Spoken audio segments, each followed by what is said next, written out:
Going with my limited palette again, I've got titanium white, cadmium yellow medium, burnt sienna, alizarin crimson, ultramarine blue, and phthalo blue. Liquid original for my medium. And here comes Ariah.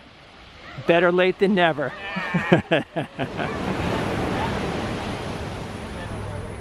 I don't know. After I paint, we'll see. All right, so I'm painting over an old 11 by 14 inch seascape. Thinking of making something of this scene here, and I'm just gonna try to create an interesting whitewater pattern and obviously feature the rocks and some waves. All right, so you've got some Belgian linen taped down to a panel here. Check. Is that a specific size there or kind of random? 10 by 18. 10 by 18, I don't know why I chose that size, but that's what I chose. Do you have an idea in mind? I'm just gonna try to get the rocks in the white water. I like the color of the ocean right now on the hazy day, how it's kind of purple and like toothpaste green a little bit. Yeah, like crest green. Yeah. All right, I got a dark mixture here of ultramarine blue and burnt sienna. It's gonna be kind of fun painting over another seascape. I think I want the rocks to sort of come out like this, and then maybe come into here, like here. And I don't know, I've got to decide what I want to do with the shoreline here. Today I'm going to try to make sure that I don't paint the rocks too dark, which is something that I often do. Okay, now step back from the painting, and I can tell already that I want to have the rocks higher in the picture. I don't want to have them too low. All right, I want these rocks to come out like about there, and then maybe have, you know, rocks right here, and then possibly one over on the corner like that. I feel like by including this rock in the foreground, hopefully I can create a sense of depth. I've been trying to do that lately, like have something in the foreground and then, you know, the mid-ground and then the distance. I am going to keep a whitewater pattern out here that sort of draws the eye to this area. It may have like the strongest contrast right here, which will also draw the eye to this spot. You're going to go with the same limited palette, except you don't have phthalo blue. So what are you using instead? Phthalo green. I see. So you got phthalo green here, ultramarine blue, alizarin crimson, burnt sienna, and cad yellow medium, and of course titanium white. Really interested to see what you think.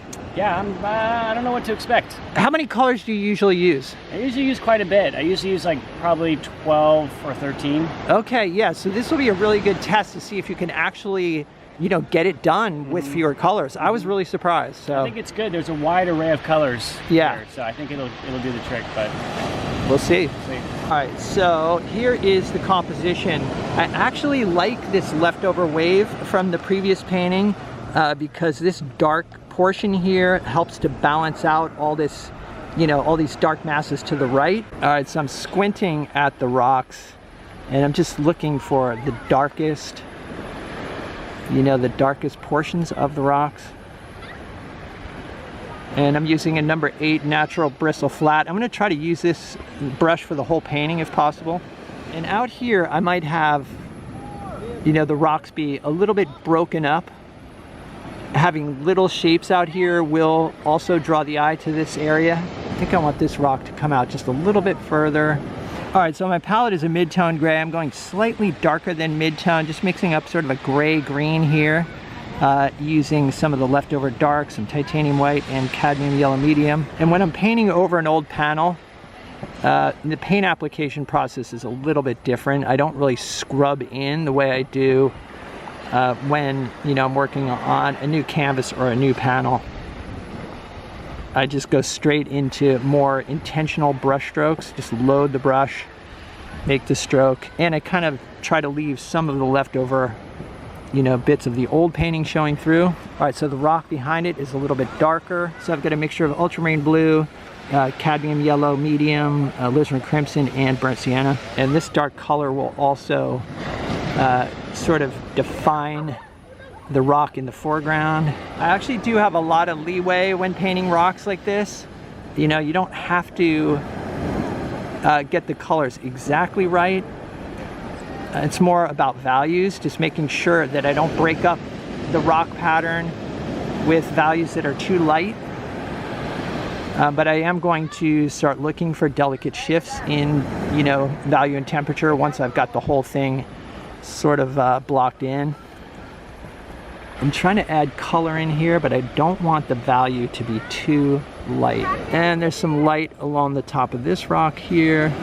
Those rocks are looking good already.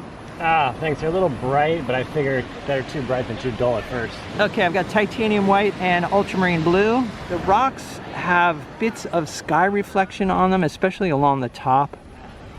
And so I'm gonna include some of that. Try to be subtle about it though. And bits of sky reflection out here as well, where these rocks are wet. All right, so I'm blocking in the sky with a mixture of titanium white and ultramarine blue, eliminating the cerulean from the previous painting just because it's kind of overcast today, so definitely more purplish type of sky. And I'm not sure, I might lower the horizon a bit, but still haven't decided.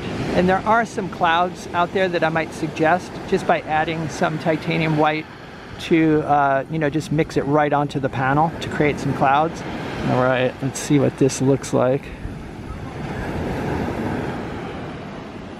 All right, so in the distance I'm seeing some purplish tones in the water, so I'm gonna have the purple off in the distance, and then in the foreground there's more greens, so I will probably leave, this color here.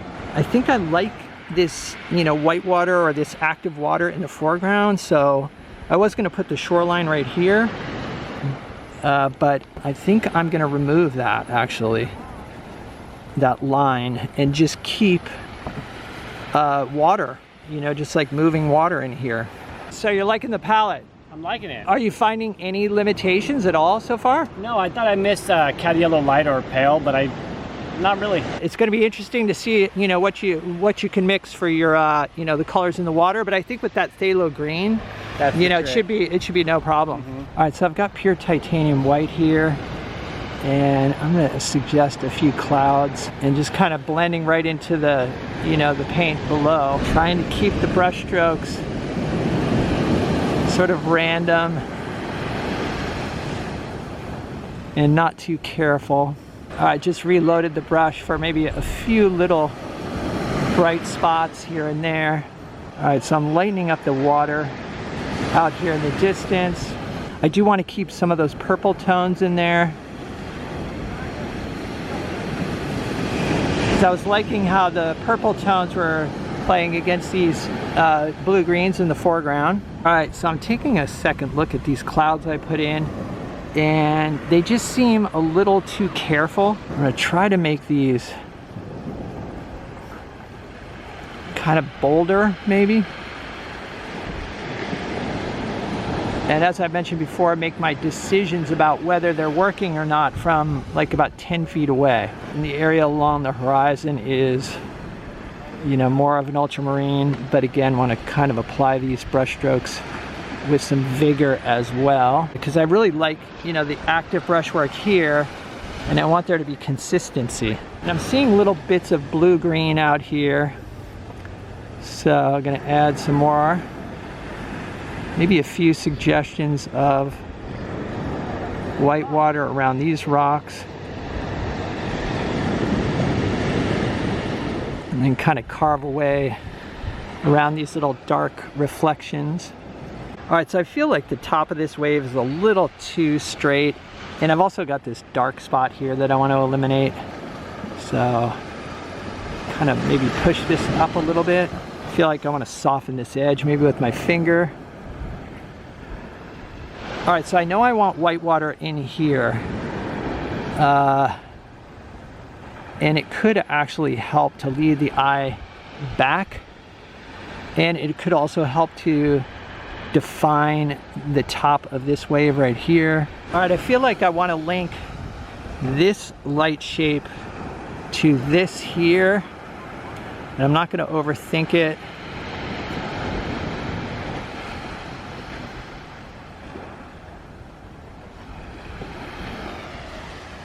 Reinforce some of these darks here, like along the top of this wave, and maybe suggest a little bit right here. And one thing I did out here was I just put like kind of a dark line under the wave and then added reflection. And now I'm gonna maybe punch up the warmth in some of these waves too, and break up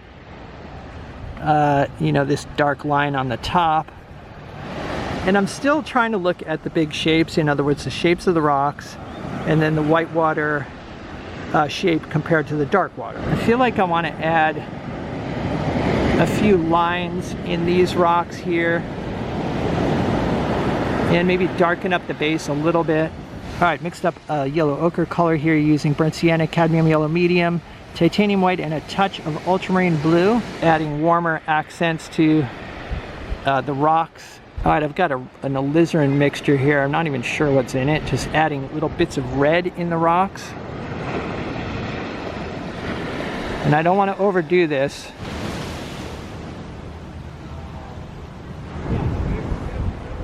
Oh yeah, the big reveal. All right, there it is. I think it looks great. I love all this impasto, thick paint down here, little bits of yellow, that's really nice.